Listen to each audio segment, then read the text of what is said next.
열거형에 대해서 설명드리겠습니다. 열거형은 타입에 존재하는 모든 값을 나열해서 정의하는 타입입니다. 따라서 타입이 가질 수 있는 값이 매우 제한적일 경우에만 사용할 수 있습니다. 그리고 이렇게 열거형을 사용하게 되면 타입 안전성을 제공할 수 있습니다. 예를 들어 이런 foo라는 함수가 있을 때 이 foo는 정수를 받고 있습니다. 정수 하나를 인자로 받고 있습니다. 이 경우에 이 정수의 범위 때문에 int min부터 int max까지 다양한 정수값이 이 함수에 전달될 수 있습니다. 하지만 이 밑에 있는 bar 함수의 경우에는 열거형, direction이라는 열거형을 사용하고 있습니다. 따라서 bar에 전달될 수 있는 값은 north, south, east, west 딱 4개의 값만 전달할 수 있습니다. 이렇게 어떤 값이 인자로 전달되거나 유지될 때 그 타입이 가질 수 있는 값만 유지하도록 우리가 만들 수 있으면 타입 안전성을 가지고 있다고 합니다. 그래서 열거형은 어떤 타입에 존재하는 값이 매우 제한적일 때 타입 안전성을 제공해서 프로그램의 강건성을 높이는 매우 중요한 방법입니다. 이 열거형은 C 언어에서부터 계속 존재해 왔습니다. 그래서 C 언어에서는 enum이라는 키워드를 사용해서 열거형을 정의하게 되겠고, 이 열거형 이름 다음에 가로 안에 들어오는 이 4가지 이름이 열거형 상수가 되겠습니다. direction이라는 열거형 타입에 포함되는 상수들이 되겠죠.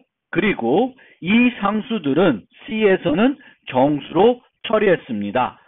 따라서 맨 앞에 있는 것부터 차례대로 0, 1, 2, 3이라는 정수값이 할당되며 이들 열거형 상수를 표현식에서 사용하게 되면 그 정수값으로 대체돼서 처리하게 됩니다. 물론 우리가 이 각 열거형 상수에 할당되는 정수값을 바꾸고 싶으면 이런 식으로 equal 1 형태로 해서 바꿀 수 있고, 이렇게 January를 equal 1로 바꾸게 되면 그 다음부터는 별도 어떤 값을 대입해 주지 않으면 전 값에 플러스 1 한 값이 되겠습니다. 그런데 이와 같은 C 스타일의 열거형의 문제점이 하나 있는데요. 그 문제점이 뭐냐면 이 열거형 상수들은 광역 이름 공간에 포함됩니다. 따라서 이 nose라는 대문자로 된 이 5개 문자로 된 이 식별자는 다른 곳에서 다른 용도로 사용될 수가 없습니다. 우리가 프로그래밍 할 때 프로그램의 한 가지 어려움 중에 하나가 명명을 하는 겁니다. 식별자에 이름을 붙이는 건데, 열거형은 그 식별자의 이름을 유연하게 붙이는데 방해되는 요소가 있게 됩니다. 그래서 C++11부터는 새로운 형태의 열거형을 제공하고 있습니다. 이 열거형을 가시 영역 제한 열거형이라 그래요. Scoped enum이라고 하고요. 이 열거형을 정의할 때 enum 키워드 다음에 class라는 키워드가 추가적으로 오게 됩니다. 이렇게 되면 이 4가지 열거형 상수는 이 열거형 이름 안에서만 의미를 가지게 됩니다. 따라서 우리가 앞에 있는 C 스타 열거형에서는 우리가 열거형 변수에 열거형 상수를 대입했을 때는 그 상수만 사용했으면 됐습니다. 광역 이름 공간에 그 이름이 포함되기 때문에 요 상수 이름만 쓰면 됐는데, 이제는 이 상수를 쓰려 그러면 이 상수가 어떤 열거형에 소속되어 있는 포함되어 있는 열거형지를 반드시 앞에다 붙여줘야 됩니다. 그리고 그때 사용되는 것이 가시 영역 해소 연산자입니다. Scope Resolution 연산자. 그래서 Direction 땡땡 East 이런 형태로 써야 됩니다. 그래서 항상 우리는 이제 Scoped 열거형 쓰면 이 열거형 상수를 쓸 때 열거형 상수 이름 앞에 열거형 타입 이름이 와야 한다. 그 외에는 기존 열거형하고 차이가 없습니다. 즉 scooped enum도 이 각각의 열거형 상수는 정수로 처리되고 별도 어떤 값을 할당하지 않으면 맨 앞에 것부터 0, 1, 2, 3 순으로 할당돼서 사용하게 됩니다. 또 마찬가지로 원하면 equal 1 형태로 해서 각 열거형 상수에 할당되는 정수 값을 수정할 수 있습니다. 우리가 열거형을 사용할 때 이 열거형을 조작하는 그 함수들이 필요할 수 있습니다. 그렇지만 이제 C++에서는 가시 영역 제한 열거형을 도입하더라도 이 열거형을 클래스 형태로, 객체 제한 형태로 바꾸지는 않았습니다. 그래서 우리가 만약 열거형과 관련된 어떤 함수들을 만들고 싶으면 독립적으로 그 함수들을 만들어야 합니다. 그래서 여기서처럼 뭐 next day, to swing과 같은 필요한 열거형을 정의한 다음에 그 열거형을 조작하고 사용하기 위한 함수들이 필요하면 이 함수들을 별도로 만들어서 우리가 사용해야 합니다. 요 옆에 거는 나중에 한번 소개해 드릴 건데 이 C++에서는 연산자를 재정의할 수 있다고 했죠.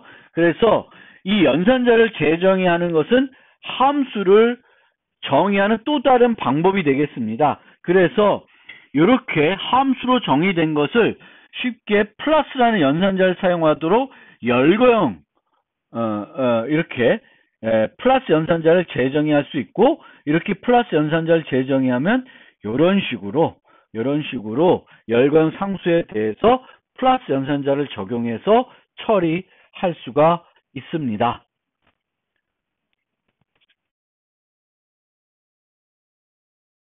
한 가지 더 말씀드려야 되는 사항은 기존 C 스타일 열거형 C에서는 이 정수 열거형 상수를 어디 표현식에 쓰면 자동적으로 정수로 변환이 됐습니다. 하지만 이제 스코프드 열거형에서는 더 이상 자동적으로 상수로 정수로 바뀌지 않습니다. 따라서 우리가 어떤 표현식에서 그 열거형 상수에 해당되는 그 정수 값으로 사용하고 싶으면 여기서 보이는 것처럼 강제 타입 변환을 해주셔야 합니다. 그러면 그 프로젝트 소스 코드를 통해서 열거형에 대해서 추가적으로 좀 더 설명을 드리겠습니다. 그래서 여기 보시면은 enum class weekday 해가지고 열거형 상수를 열거형을 weekday라는 열거형을 정의하고 있습니다. 그리고 next day, previous day 이런 형태대로 필요한 함수들도 만들었습니다. 그래서 열거형이 주어지고 정수가 주어지면은 n일 뒷날이 무슨 요일인지를 우리가 반환해 주게 되겠습니다.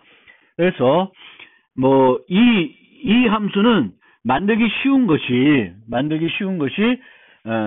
더하기 n 한 다음에 나머지 7 모듈러 연산을 하면은 요 열거형 상수에 해당되는 정수 값을 얻을 수 있고 그 정수를 다시 열거형으로 바꾸려고 그러면 강제 타입 변환을 해주시면 됩니다.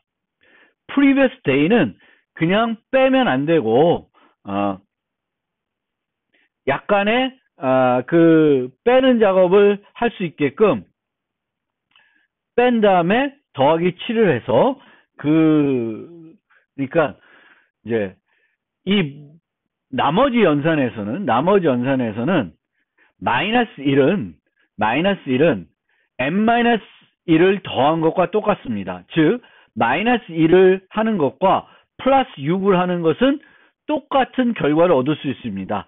모두 7할 때는요. 그래서 그것을 이용하고 있는 것입니다.